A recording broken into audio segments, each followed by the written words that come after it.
but let's introduce our panel. I love the diversity that we have here tonight. We have with us here our first ever live interview at the Gringo Show, and he is the chair of Democrats Abroad. Let's give it up for Gricha, por favor. Gricha, you're here with us. Thank you so much for coming in. We really appreciate it.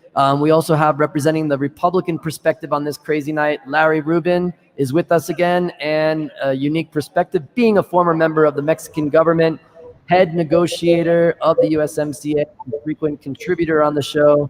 Kenneth Smith is with us. We always have, where is Kenneth Smith? We got Kenneth Smith here. Well, we'll start with you, Larry Rubin. You are the only Republican in the entire city of Mexico City, right? And tell me more about what's happening, and how did you feel the debate today? Definitely, Dan. Now, let me tell you, there's thousands of Republicans in Mexico, and you can just see by the way they answer in chats and so forth. So the Republican movement is strong. I think President Trump demonstrated, and asked Joe, who built the cages. Joe could not answer because it was built by Joe Biden and Obama in 2014. So I think President Trump really hit the mark. And although debates are not fundamental to choosing a candidate to be president, I do think President Trump hit the mark, and he will be reelected Tuesday, November 3rd. Mark my words, Dan. Gricha, you're back in here. I think we can see both of us now. Gricha, thanks for joining us. Please tell us how you felt about the debate tonight. So Larry says that Trump won, and I guess he was a clown last time, and now he kind of set the bar low and then got a little higher now. What do you think about that? As usual, I have to agree with Larry. Trump won at being less of a clown. I agree with you, Larry. He definitely behaved. Of course, they did mute his microphone, so it's not much that he could have done beyond that. But the reality is that, again, Republicans usually live in their own bubble, right? They believe their own reality. When they talk about cages, they make it seem like they built little bird cages where they put people in. That's not the case. We're not that bad where we would actually separate families and kids and then have 545 kids where they don't even know where their parents are. No, it was context. There's a peak of immigration. There were hundreds of thousands of people trying to come into the U.S., and they ran out of space where to hold them, so they had to put fences around large areas. That's not a cage. It's a large area that's fenced in. It's not the same thing. And the numbers of people who wanted to come in illegally into the U.S. under Obama, as they are now under Trump, were very different. So assuming somehow that the only option they had was to build little cages, that was not the case. And again, we're not that mean that we would separate kids from their families. Yeah, I mean, it was pretty striking when Trump basically said, well, Biden said, well, more than 500 children are without our parents. And Trump looked at the microphone and said, good. It was pretty darn intense over there. Larry, hold on a second. I want to get to Kenneth for a second, and I'll get back to you. Kenneth, how are you? Thanks for joining us, Kenneth. Kenneth Smith, you are Mexican, like the other guys here. We're all American, but give us the unique Mexican perspective on the debate tonight. How did you feel about it? What did you think were the main points? Thank you, Dan. Well, I mean, it really was a more civilized debate, obviously, than the first one. That wasn't very hard to accomplish. But I think that a more civilized debate helps Biden more because it allowed him to get deeper into the discussion of the substantive issues.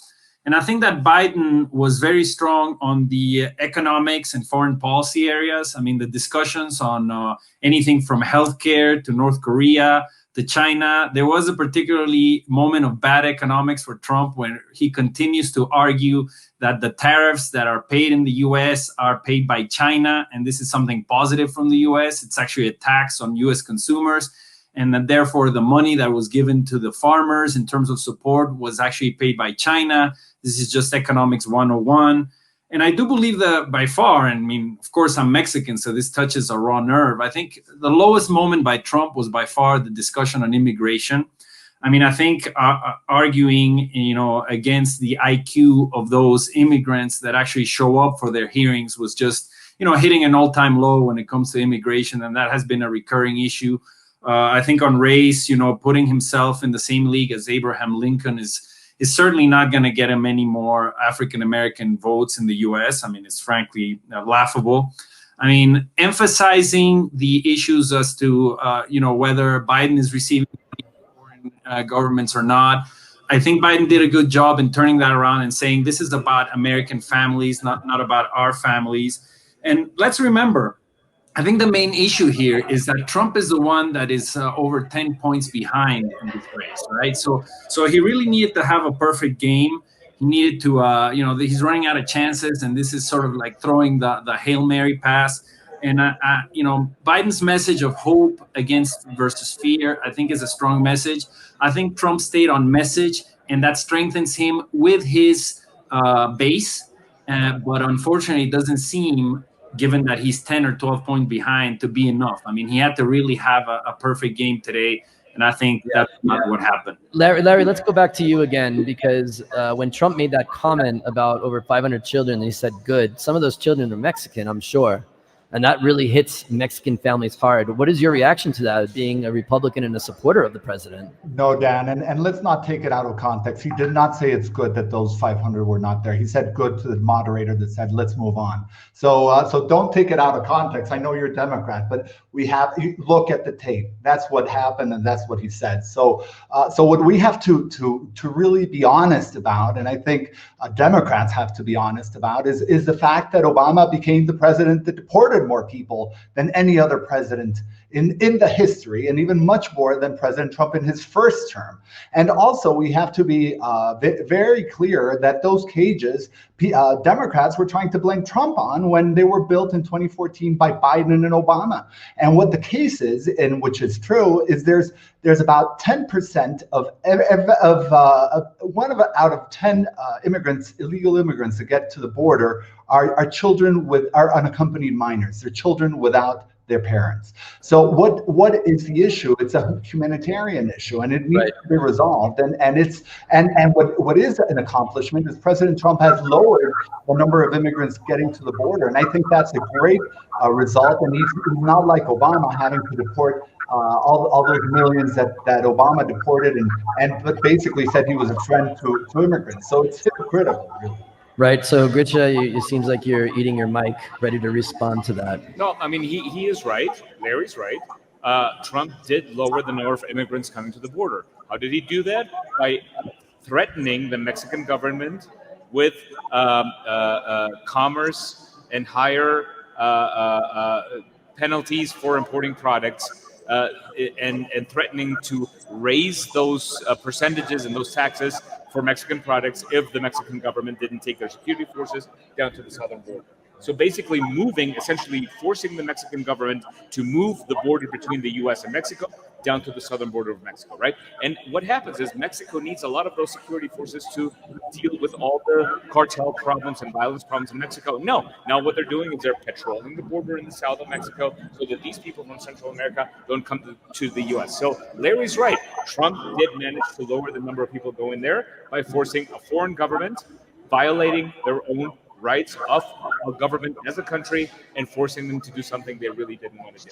So he's right. I understand, Ken. I'm kind of disappointed. We had a lot of love for Mexico during the last debate, during the last election, and it seems like this election, Mexico is not existing in the conversation. Were you surprised about that it wasn't really talked about tonight, and what would you want to see them talk about? Well, I mean, I think it became impossible because of the format of the debates to go into a real analysis either on foreign policy or on important economic issues. I think both candidates tried to steer clear of the overall issue of trade, other than trying to talk about China and, of course, the US-China trade war. So I think that, whoever wins, I mean, and it looks like Biden is ahead by quite a bit. They're going to have to come to terms with the fact that, I think that the relationship between Mexico and the U.S. should continue to be seen as the most important relationship that the U.S. has with other countries. I mean, we play a key role as a strategic partner. I don't think Trump has realized that. In the past, let's be honest, Democratic administrations also came in with protectionist positions that were tough many times. But at the same time, I think that, what we need to understand from this debate is that the candidates really stuck to the main issues that they feel can move the needle with undecideds. And the fact of the matter is that foreign policy or the USMCA was not going to be one of the top priority issues, for the majority of the electorate in the US. The big question, having said that you're trying to move the needle vis-a-vis undecideds, I think that the big problem for President Trump is that while he consolidates his base and he may get a lot of positive reviews from the people that have already decided to vote for him, I don't see how tonight's performance really moves the needle with African Americans, suburban white women, or young people, young college voters. That's the big challenge that Trump faces, and he's essentially running out of time. On one more round, we have 30 seconds left for each of you. This is going to be like a debate thing.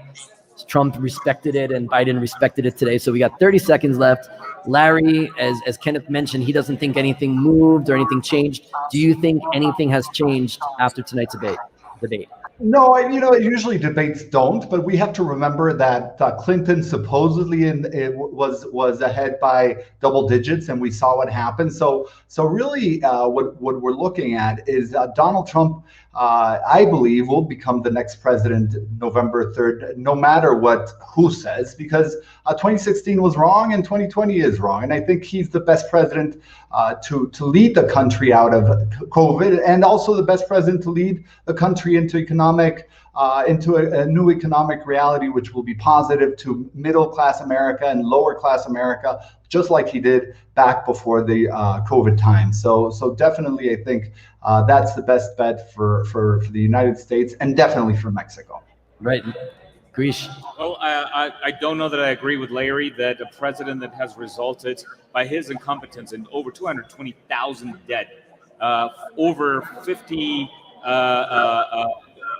many million of people who are actually sick beyond what would have been expected, and the fact that we have over 25% of all the dead on the planet with less than 4% of the population, I think is a great testament to his incompetence. Sure, but did you think that this debate tonight will move the needle or the bar? Will people decide differently because of what happened? It's not going to move the needle because the people who are going to vote for Trump already decided, and they're going to vote for Trump. Those who are going to vote for Biden have already decided. The ones who are trying to convince here are the Republicans who know that Trump is not a Republican and that he's bad for the union and the country.